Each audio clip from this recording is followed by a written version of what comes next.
all you guys for showing up. It's really been overwhelming, the degree that the Nutrition World team has promoted this with the billboards and the cards at all the gyms, the doctor's offices, and the radio stuff. So it's been really exciting for me to be a part of this. And I also want to give you a little bit of idea of kind of why this is happening in the first place.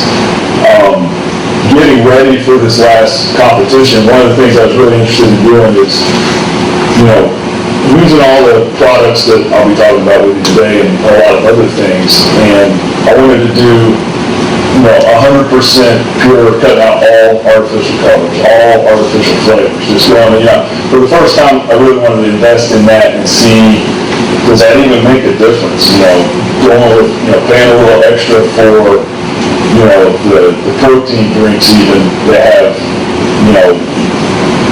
used from cows that are pastured and grass-fed versus the stuff that, I bought at Walmart in the past. And, so I obviously felt that that was very productive, and it's just a natural fit that I knew this was the place to come, to use those types of products. So getting to know these guys through that process has really been great, and we really hit it off and really share this vision that, growing your health and your fitness, we're really talking about the same thing.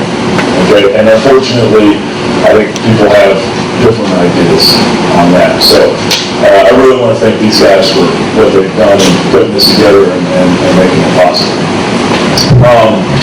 Before I really get to the nuts and bolts of supplements and, use this and use that, we're going to get huge and ripped, right?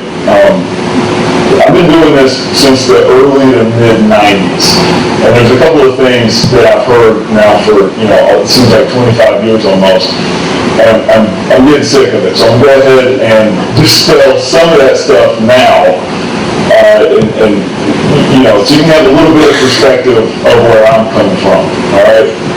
Now, one of the things I heard, I think on day one, as we're talking about nutritional supplements, is, you don't need nutritional supplements because you're going to get everything you need from food, right? Hopefully that will be one of the things you leave today having a little better understanding with. It was a little different, 20 years ago. This was a little before the internet was going, so I couldn't just find out this information. I kind of had to go on what the guys at the gym were saying. Creatine was hot, right? So I only found out about creatine. I didn't even know how it worked. I just know this guy and that guy said you can get big and strong using creatine, and there weren't any library books, to look for it. But these are examples of things, hopefully you'll leave today with a better understanding of, what to expect, from your nutritional supplement program, okay? The second thing that I want to address, I still hear this all the time, is I'm not really into the nutritional supplement thing because it's not FDA regulated, okay? Number one, I'm not real fond of the FDA telling me the supplements that I need to take and what I don't need to take. But I will concede there's a lot of products on the market that are total crap, okay? So, but that's why we're here today. It's really about education and familiarizing yourselves with brand recognitions and also finding quality retailers that you can trust to sell you quality products.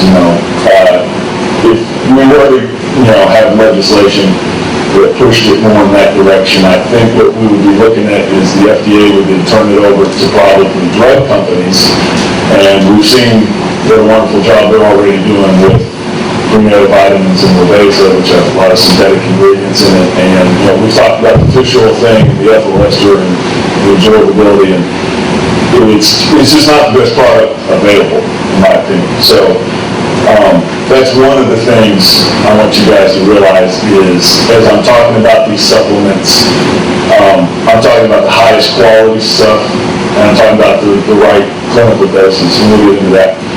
Which brings me to the third thing that I still hear every day, especially from competitors and stuff like that, and it's, oh yeah, I tried that and it didn't work for me. And I would present the idea that maybe the quality wasn't the best, or they weren't using the effective dosage that's clinically been shown, or for the circumstance that they're in.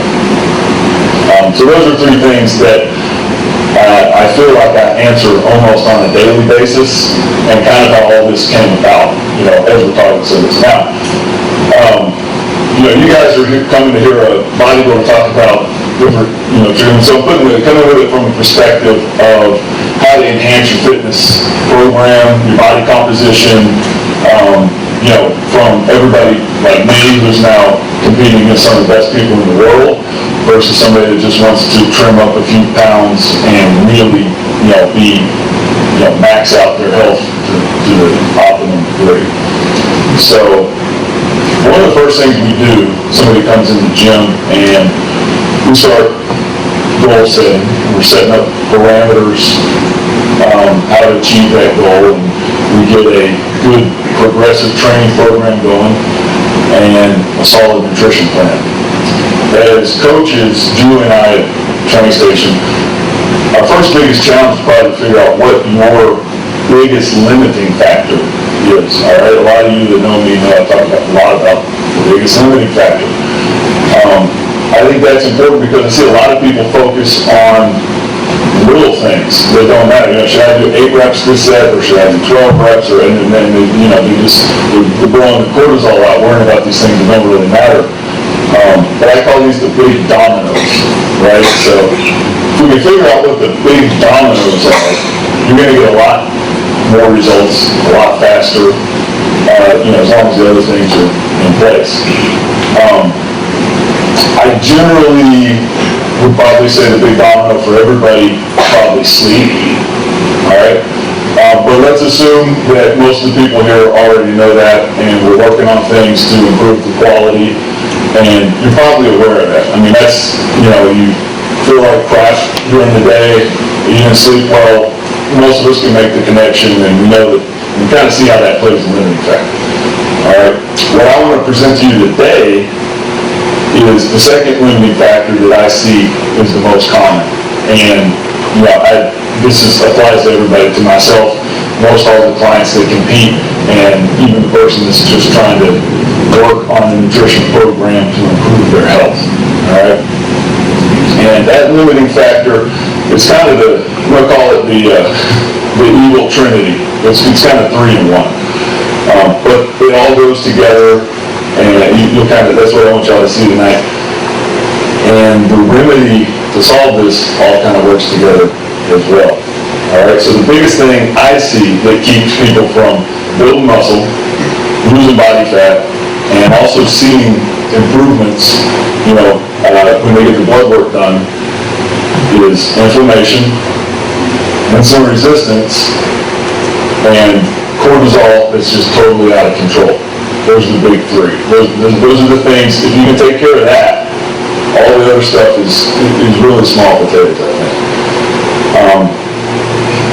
So let's talk about the first one, inflammation. I think that's one we're kind of familiar with, because you hear about it a lot, but I don't know, I know I certainly spent years in kind of my elbow hurts a little bit, it's inflamed. Work through it, right? The inflammation I'm talking about is more of a chronic, systematic inflammation. So we're talking your whole body. I'm going to really try to stay focused on how this affects our fitness plans. But just for general health reasons, I think this is also one of the number 1 things. Somebody comes in and they obviously have a lot of weight to lose. I can almost know these 3 things about them. They're insulin resistant, they're probably really inflamed, and the cortisol is probably totally out of control. Just making that judgment call on how they look, because that's kind of the manifestation of these 3. So as we're looking at them as roadblocks to our progress, I like starting with right off the bat, number 1. Inflammation, one of the biggest problems is inflammation in the brain, right? So before we even get to following that progressive training program that's ideal, or the nutrition plan, or, there's literally thousands of either of those, and they're really going to work. The key is, are you going to be motivated enough to stick to it, right? So inflammation in the brain, what does that mean? It doesn't mean, your brain's 10 times the normal size. The biggest thing is you have neurotransmitters that have all kinds of different effects on the body. So we need to get motivated, right? So that's another big thing. Some people, they get up every day, they're ready to roll, they're highly motivated. You're the same person out there. Other days, you're sluggish, you don't really care. Going to the gym was fun yesterday, but you really don't feel like doing it today. What's the difference there? If you slept well, all the obvious things are taken care of. It comes down to a degree of brain chemistry, all right? And we need the dopamine and the acetylcholine. Those are the two that get you going, that get you up, make you want to take charge of your workout or work day, whatever the case may be. You need those two neurotransmitters, especially when you wake up in the morning to get your day started. So let's assume for now that your body's making those. We'll talk about that in a minute. But one thing inflammation can do is drastically disrupt the communication of those neurotransmitters to their receptor. It's just like a plug on the wall here. You got the plug, goes in, everything works great. Those two have trouble lining up or meeting exactly right. You're going to have issues, and in this case, you're going to have suppressed levels of those neurotransmitters. You're going to have suppressed levels of motivation. So the inflammation can be very impactful on your mental state. I see a lot of you, I know that you've done shows and you've competed at a high level. So all of y'all, I'm sure, can testify, even on the days that you should be the most motivated, the most excited. Yes, you're tired. Yes, you go to the gym and you have to do your weight training and your cardio and everything, but you should be more fired up than any, right? You're a week out, you're 2 weeks out, this is the big time. You were super fired up 6 months ago. Why can't you get fired up? And a lot of that is because through the process of the training and the abuse you put your body through, you've accumulated all this inflammation in the brain. So you're having a hard time holding that motivation, that you would need. I tell the guys at the gym all the time, now that I have this figured out, you do this long enough, I think everybody that's successful has learned from their mistakes. So I've certainly done a lot of dumb stuff, but you learn from it and figure it out. So, but I tell them all the time, if you're competing against me, or you're competing against somebody that's got this under control, and I know how to adjust these things, and I'm going to go to the gym and I'm going to get the most productive workout every single time I go in the gym. I'm not going to have any B days. It's all A days. That's going to be a difference maker on stage, right?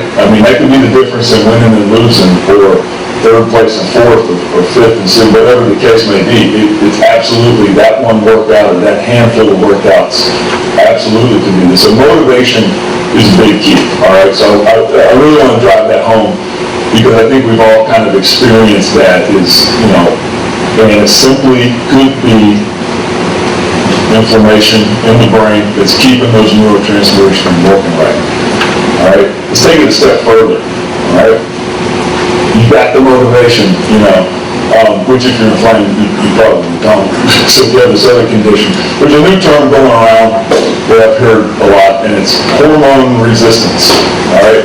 It's basically the same concept with your hormones, where we're talking about the neurotransmitter. There's a disruption in the hormone and the receptor. All right, so you take the normal guy that comes in, he's got a pretty good testosterone level, and he should be feeling great and all these things, but he doesn't. So you start going down the checklist and you figure out, well, if they're really inflamed, you take care of that. And what I've seen is they start feeling great, and you would expect, you look on the paper, well, that hormone must have went up, right? Maybe they went from 500 testosterone to 700, and now they feel great and everything. No, that's usually, they just cleaned it up a little bit, reduced the inflammation. Now the hormones are really clicking, all right? So all the outlets on the wall, we can plug into all of them. There's no disruption going on.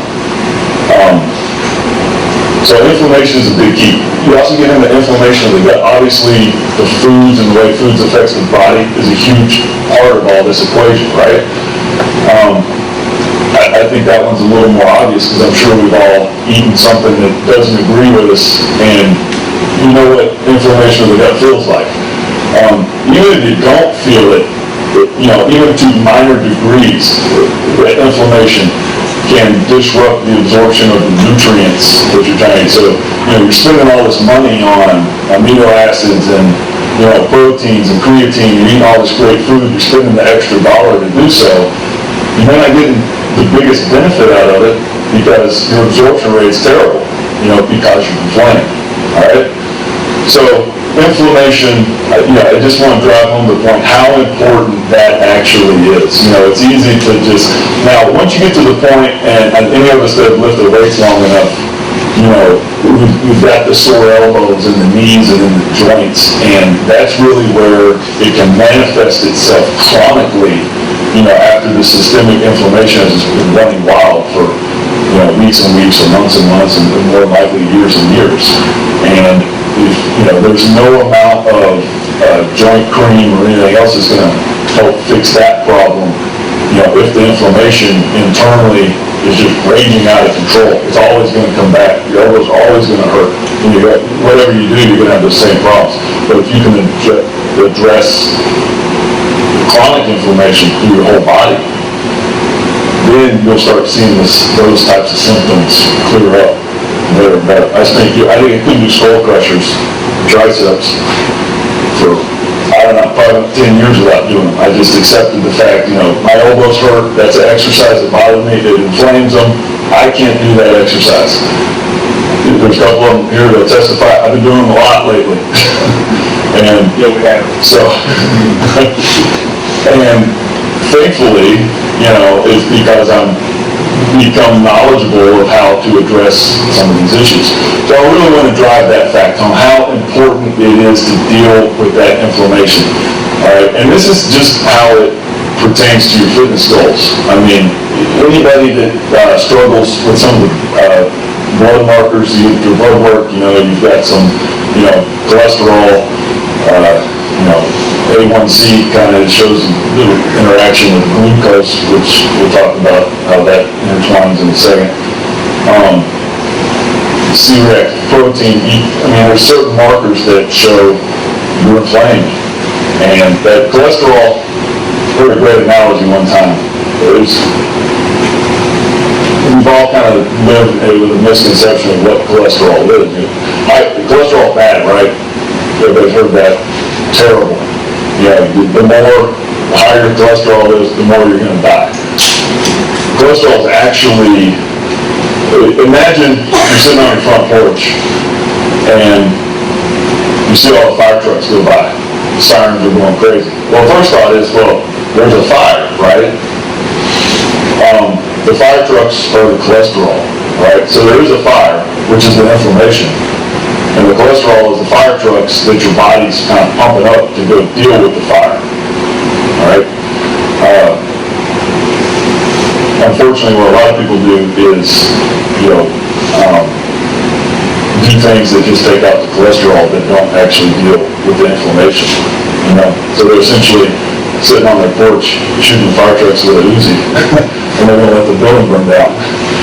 But so you have all these blood markers. So for optimal health, or if you're trying to get lean and build muscle, inflammation, that's one of the big dominoes that can be keeping you from reaching those goals. It's literally the difference that I've noticed with myself. If you're bringing your body fat down, I've always found it to be not much of a challenge to get in that 8-9% neighborhood, but to really get into competition shape, you can't be inflamed.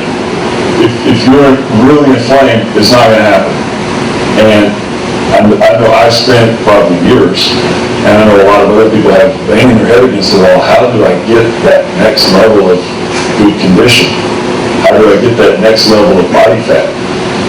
Part of that answer is you got to do something about the inflammation. And this is daily battle. right? This isn't something we can fix today and we're good forever. It's going to be a daily challenge. All right? The next piece of this puzzle, insulin sensitivity or insulin resistance, however you want to look at it. Basically what I'm talking about here is how the cells interact with glucose. All right? So imagine this.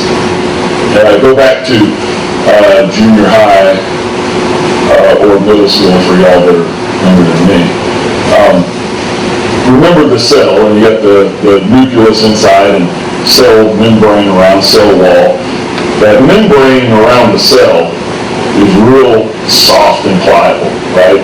Things can pass in and out of this nice, soft, pliable cell wall. That's a really healthy cell.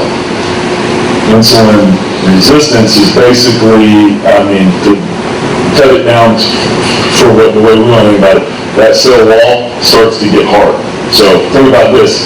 You need carbs. All right, we're all training hard, right? We're doing our exercise. We need carbs to fuel this stuff, right? And I'm a big believer in eating balanced diets. I'm not, some of these super extreme stuff I think has its place, but for the most part, I think eating balanced.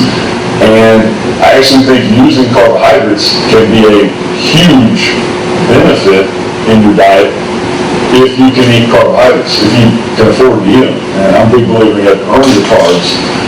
And by that I mean you have to get yourself insulin sensitive enough to deserve them, so they're actually going to work. So think about this. You eat the carbs, goes into the bloodstream as glucose. Now it's time to move that glucose into the cells. Here it comes. It's knocking on the door, but it's not coming in. So guess what? It bounces back into the bloodstream, and now you've got high blood glucose, right? And your body's going to pump out insulin like crazy to try to deal with that, to try to store it away. But it's not going to get stored away because it can't get in the cell. So it has to go through the liver and be processed, and your triglycerides are going to go up, blah, blah, blah. All this, stuff that you hear about. When you go to your doctor and you're talking about those kind of things. So it's really vital that we can get those nutrients in and out of the cell. That's essentially, as far as we're concerned, what insulin sensitivity and insulin resistance is our ability to transport nutrients in and out of the cell. If you can't do it and you're insulin resistant, carbohydrates are probably not for you. You can't do it. I'll give you an example.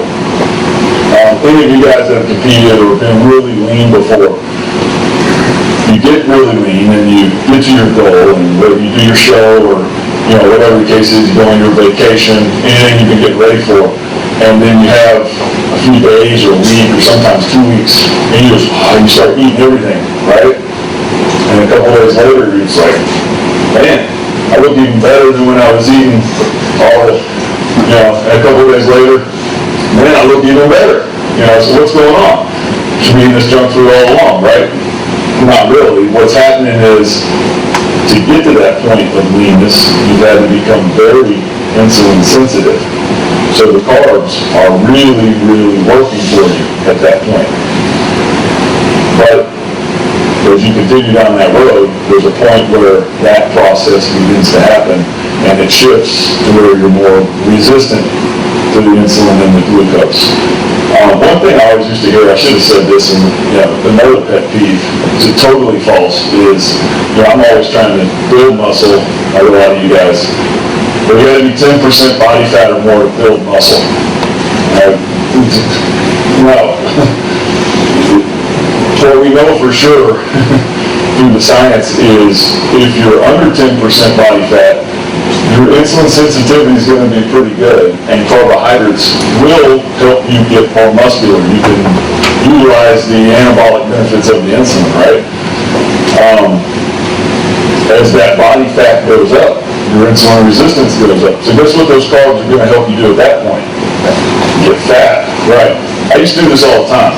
Right? When I was competing 10 years ago or so, I would always be in the 250, 255 range, and then I would have my week after, and then I would be at like 265. I gained 10 pounds of muscle, right? Just as ripped, everything's great, and I'm on a roll. And as that process continued, unfortunately, I would let myself get into 290, 295, 300 one year. And guess what? Time to compete the next year, guess what I competed at? 250. So, gain and lose all that weight for nothing, but essentially what was happening was the carbs were forming to a point, and then once you cross that barrier, they're only going to make you fatter. So, becoming insulin sensitive is a huge key, to reaching these goals. Now, you talk to your doctor about insulin resistance and all that stuff, and your HbA1c blood test, and this is the same type of thing I'm talking about. It's how your body interacts. It all goes together. If you're, really, really lean, and you can utilize carbs in your diet and stay lean, you're probably also going to have a great looking A1C. As that body fat goes up from eating those carbs, you're going to see a difference in the A1C again, and cholesterol is probably going to go up too, and triglycerides as well. So you want to look at the whole thing. So if you're inflamed and you're insulin resistant, your body's going crazy. So you can see you really got some roadblocks here, right? So your fitness program can really be put on halt at this point. Now, the third one I want to talk about a little bit is cortisol, all right? Now, cortisol can be your best friend or it can be your worst enemy. It's your body's basic anti-inflammatory, right? So if you go to the gym, you do a hard workout, your body starts pumping cortisol, basically so you don't, blow all your muscles out and destroy your joints. So it's the body's natural anti-inflammatory mechanism. But what we also know is if that cortisol continues to overproduce, we have what we term cortisol-dependent body fat. You may have heard this before. I actually heard it on John Tesh one time. So it's pretty mainstream. But the belly fat is highly correlated with high levels of cortisol. All right. Now, how does that fit in with these other two? Well,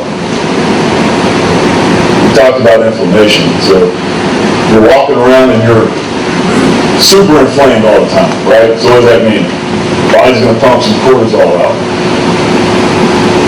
How does that fit in with the insulin sensitivity? Well, our best weapon to reduce cortisol is insulin. Insulin and cortisol are complete enemies. So if my cortisol, I have a grueling leg workout, one of those where you're sore before you even stop. And so your cortisol is really high. Your body's pumping some serious anti-inflammatory, through your veins. My first line of attack, just bring that cortisol down. I'm going to have a big dose of carbs right after I get done training, right? And that's going to bring the cortisol down, because those two won't coexist. High insulin, high cortisol, this is if you're insulin sensitive again.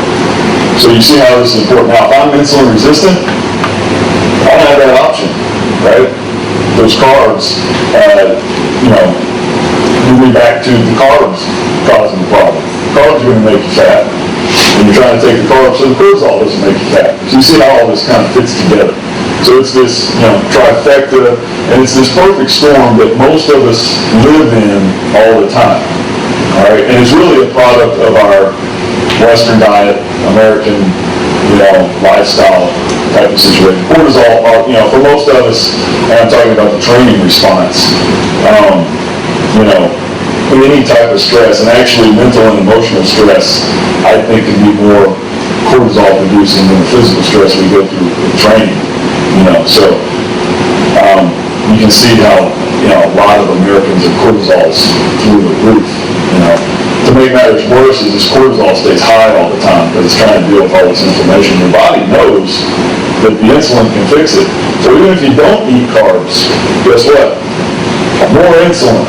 So you can't win, right? So you're stuck in this trap where the cortisol's high and your body's trying to deal with the cortisol, so it's pumping more insulin. Even if you're not eating any carbs, you're still making all this insulin. So the insulin's causing you to gain body fat, and the inflammation side. So you see how this can cause, serious problems when you're trying to get really lean, or if you're trying to be the most productive you can be in the gym.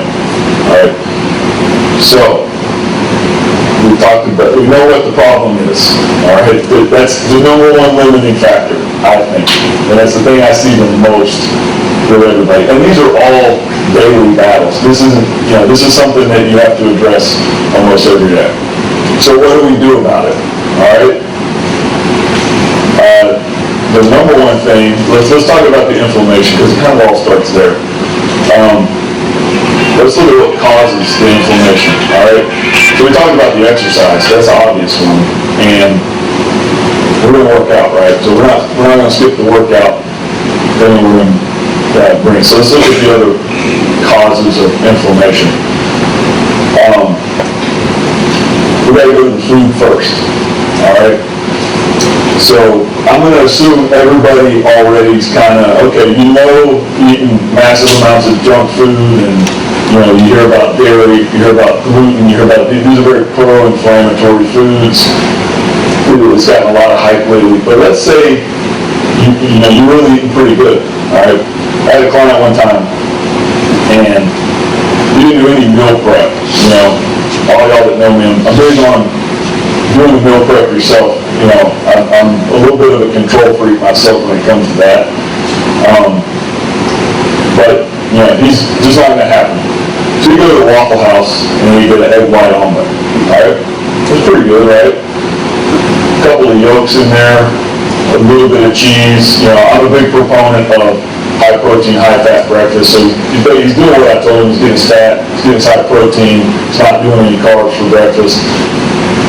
Fits the bill, right? Then for lunch, he goes to another restaurant. He gets a grilled chicken salad, with a low-calorie salad dressing. Sounds pretty good, right? And then at night, he loves Ruth Chris Steakhouse, right? I don't know. I've never been there. He's probably about to figure out why. So he's doing this beautiful steak, right? He paid $80 for it. Big piece of meat, vegetables, the whole deal. Well, he's getting ready for this contest, and he gets to a certain point, but you look on paper, he's writing all this down for me every day.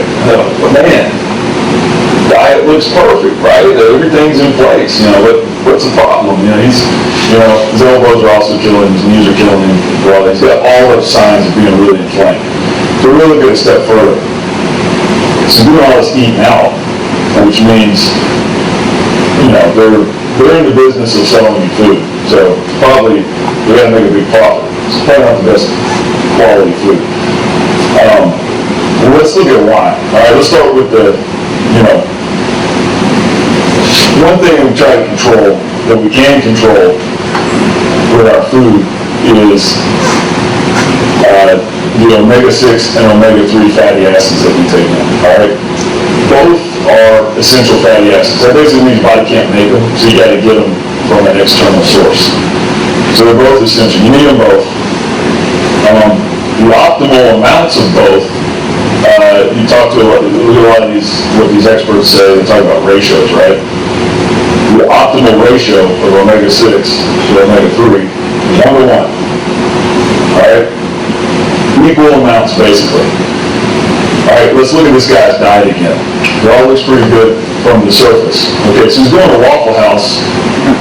They're probably using eggs. And this is the difference. All you people that know me know I'm really big on omega-3 rich eggs, grass-fed beef products. So we're talking about the beef, we're talking about the dairy products, the cheeses, the butters, my favorite, heavy whipping cream.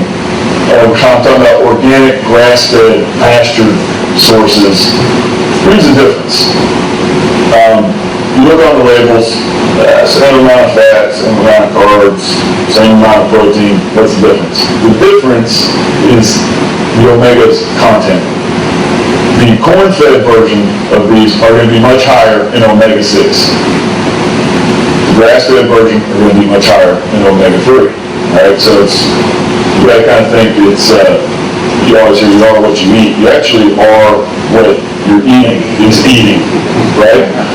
You gotta go down the chain a little bit. So that's, from a nutritional standpoint, that's one of the huge differences right there. So right there, the ratio is thrown off. By the way, the average ratio for the average American is 18 to 1, omega-6 to omega-3, 18 to 1. So guess what? They're really inflamed, right? If you're 1 to 1, you're at least nutritionally to a point where you can, the ideal, they'll refer to this bigger term pro-resolution. That means it's kind of all in balance. The fire is out. You're not inflamed.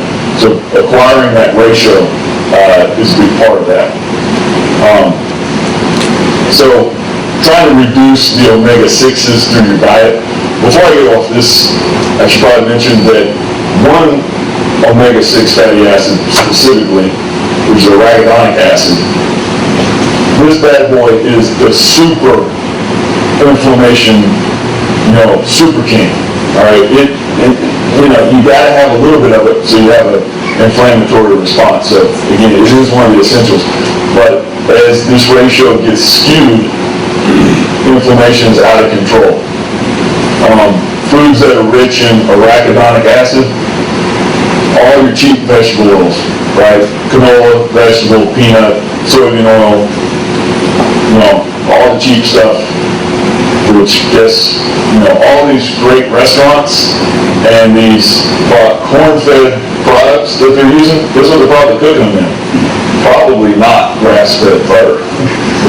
Probably one of these. So the omega-6 and the arachidonic acid is really high now. All right, and these are people trying to eat good. All right, so we're not talking about French fries and potato chips. We're talking about people following seems to be a pretty solid diet, right?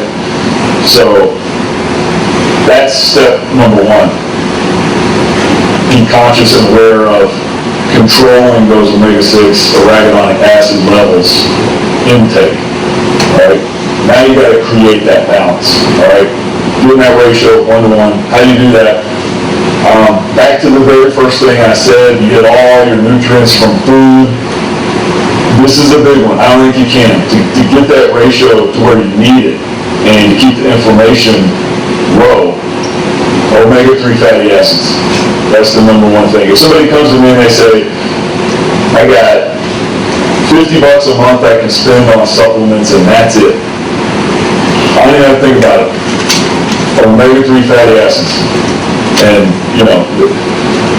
without a doubt, I put that first and foremost behind it. I think you can gain some good ground on it, on other elements of nutrition, but I think that has the biggest return on your investment if you get the dosage right and you get yourself in a position where you can control this inflammation. Omega-3 fatty acids. So how much, right? Well, if we're all just going to sit in this room all day and we're going to eat great food and we're going to keep everything in perfect balance and we're not going to be super inflamed, most of the experts agree somewhere between 2.5 and I've seen 2.7 grams of omega-3. So that's something else to look for. As you're buying fish oil products with omega-3, don't just look at what the total fish oil is. All right, so you need to be aware of what the total omega-3 is. So if you go to Costco or somewhere you buy fish oil, you could take 50 grams of fish oil and you might only have 2 grams of omega-3. I mean, you wonder if it's even good. So getting a really high quality fish oil is super key, and making sure the omega-3 dose is enough. So think of that, 2.5, I would say probably 3 to make sure, grams of omega-3. Think of that as the minimum effective dose, all right? And that's one of the things, back to a lot of people have tried fish oil. I'm sure, how many people have tried fish oil? Probably everybody, pretty close, right? So how many people take, 3 grams of omega-3? That's probably more than what most people would already take. You probably take 1 or 2 in the morning, 1 or 2 at night. You look at the omega-3 content, it still may not quite be there, all right? So think of that as a minimum. That's if we're all sitting here and we're doing great on our diet. We're not really doing anything else to inflame ourselves. But that's not what we're talking about, right? We're talking about going to the gym, or some of you getting ready for a contest, going to the gym, you're doing your cardio, might be practicing the posing, you're doing a lot of strenuous stuff. Then, you're trying to figure out what the right dose is. The recommended dose for athletes that I've seen mostly is somewhere in the 10 to 15 gram neighborhood, which sounds like a lot, right? There's actually some pretty good research done on non-athletic populations for 30 grams. There's a guy in Nashville, he's over the Institute of Hypertension at Vanderbilt, named Dr. Mark Houston. He's probably a decade ago started, he's one of the leading cardiologists in the country. But he started treating his patients. He needs to see an improvement on these blood markers, right? He's got to get these people, he's got to get inflammation down in these people as best he can. So he's using high-dose fish oil, 30 grams. He's also using carnitine tartrate, and we mentioned that a little bit. That helps kind of mobilize the nutrients. So he's conducted a lot of studies. He's over an entire institute, so there's other doctors working under. They have the number of patients that have close to 80,000. So we're talking about a lot of people that have been involved in this. He actually started developing a reputation of being a weight loss clinic. He's one of the leading, cardiac surgeons in the world, and people are coming to his office because they want to lose weight. They're not in need of surgery. They want to lose weight because they know all these people that went to him and he put them on a protocol and they lost weight. So I look at that. That's a tremendous illustration of what reducing the inflammation can do for you. Now, you also look at insulin sensitivity. We talked about the cell wall gets hard, things can go out. How do you get that cell wall pliable again, right? Omega-3 fatty acids, that's the answer. So to get those cells functioning again at a high level, it's really about taking care of those membranes. Omega-3 fatty acids, again, that's your number one thing to do that with. Another thing it does, back to the food scenario, talking about the ratios with the omega-6 and omega-3. And another thing you should also realize, any animal that you eat, you're going to inherit the toxic load that animal is carrying. And where do you carry your toxins? In the fat cells. All right, so there is such a thing that we've found.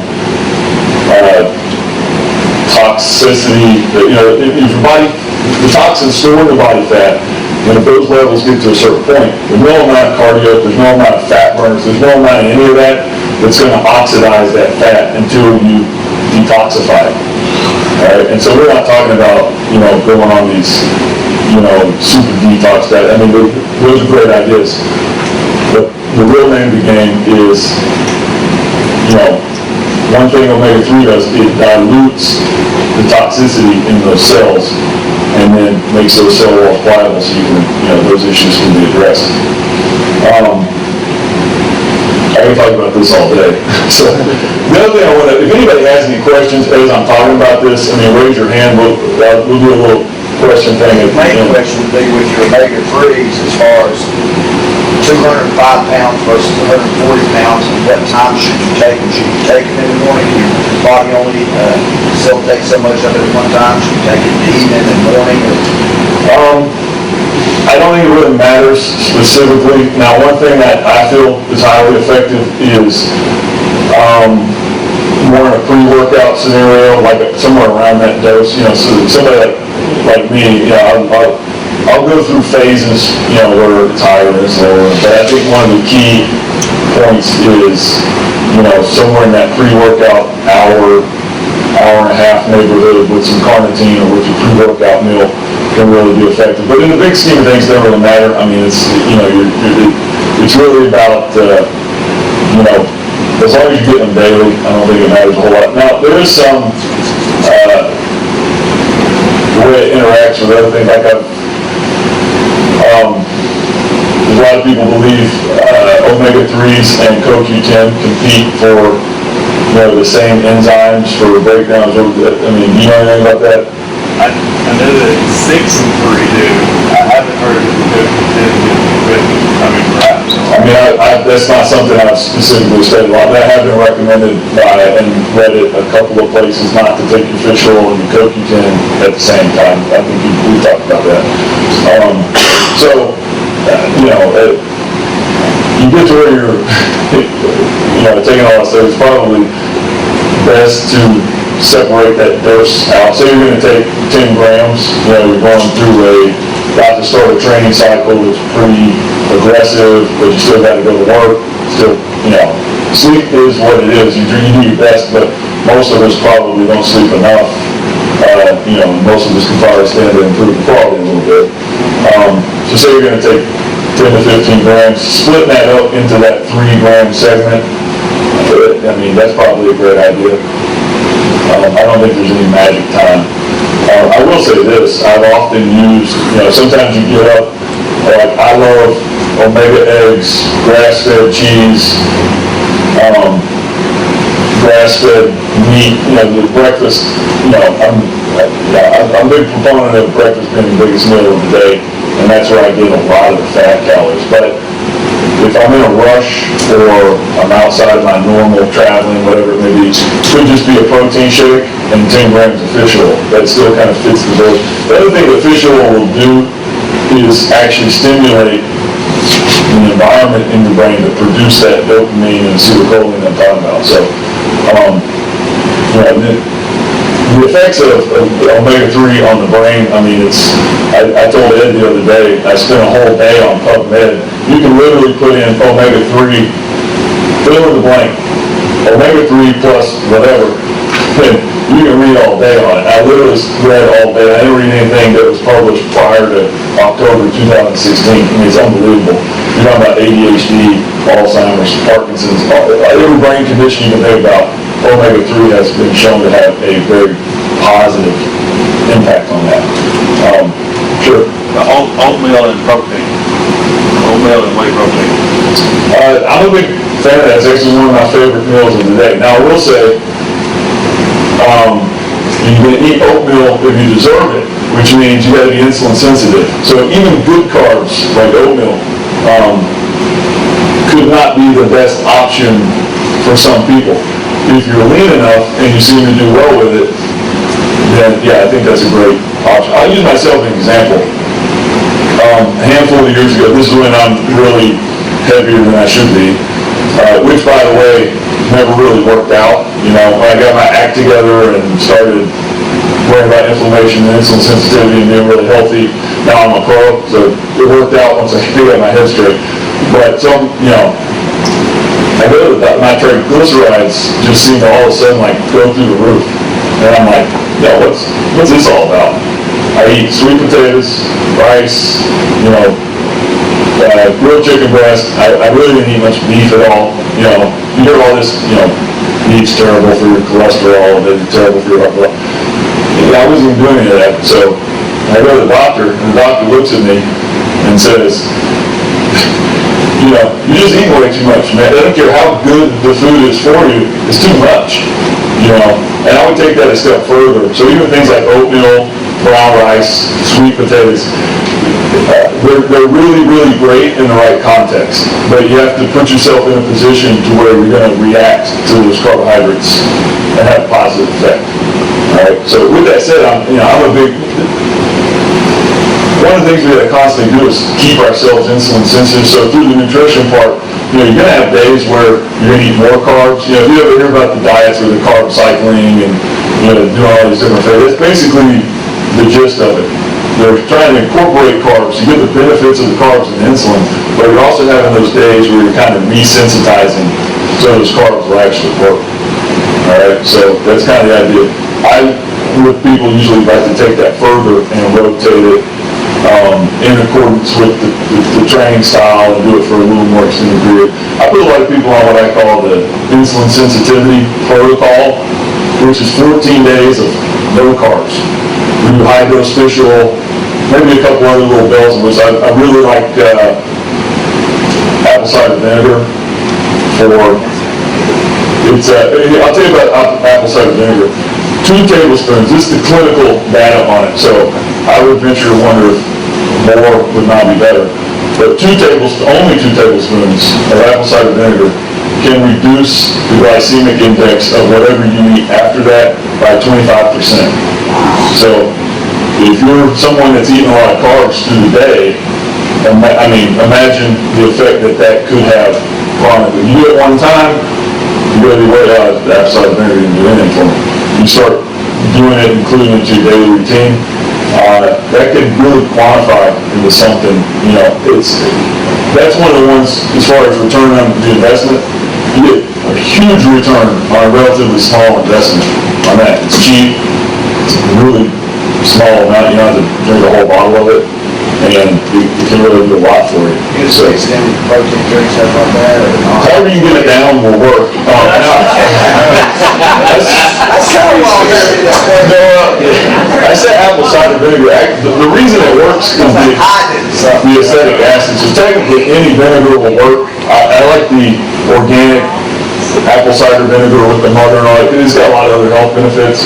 I actually put it in a drink to go with a lot of my other stuff, which, lemon juice, Rito do a whole other thing about alkalizing the body. But your citrus, your lemon, your lime stuff will do that. But I actually make a drink where I'll do the vinegar, the lemon juice. I use a lot of stevia. Stevia can help the adrenals recover. So I use a lot of stevia for that reason. And it makes the drink taste way better. And then if I'm using any powdered magnesium or liquid fish oil, I throw it in the same drink. So these are drinks I'll often have 3 times a day. If I'm getting ready for a show, I factor that in my total fluid intake. I was actually drinking about 8 of those a day this last summer. And it actually tastes, it's kind of like a lemonade with a little bit of a bite, from the vinegar. And that's one reason I know Seth and them, they have a couple of fish oil brands in the capsules. That's one reason I always buy the liquid, is because I mix it in this drink, and I can put a few teaspoons, and I'm drinking all those drinks. Before I know it, I've got 20 grams of fish oil, and I don't even know it, and it actually helps the taste.